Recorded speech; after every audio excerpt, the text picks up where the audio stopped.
श्रेया तिने बनवले आहेत क्रॅप्स आणि हे क्रॅप्स कसे खायचे आता ती तुम्हाला शिकवणार. श्रेया स्टार्ट.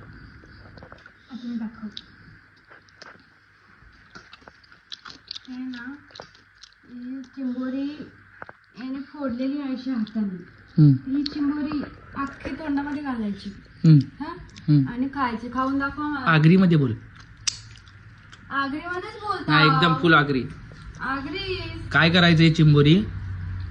अरे चिंबोरी अशी नाही खायची, हाताने फोडून नाही खायची नसते चिंबोरी. मग दाताने चावायची चिंबोरी, तेव्हा मजा येते चिंबोरी. दाखव, चावून दाखव. आता नाही, मी जेवायला घेईल तेव्हा खाईल मी. हे काय? फांगरा. फांगरा कसा खातात? केवढा मोठा आहे बघा फांगरा. हम्म. फांगरा पोराचा ताटावर आपटला ना फांगरा. आतोडी घ्यायची? आतोडी नाही घ्यायची, फांगरा घेऊन ताटावर आपटला ना तर मस्त फांगरा खायला. तू खा ना, येते का नाही खाता तुम्हाला? खा. टाकायचं नाही.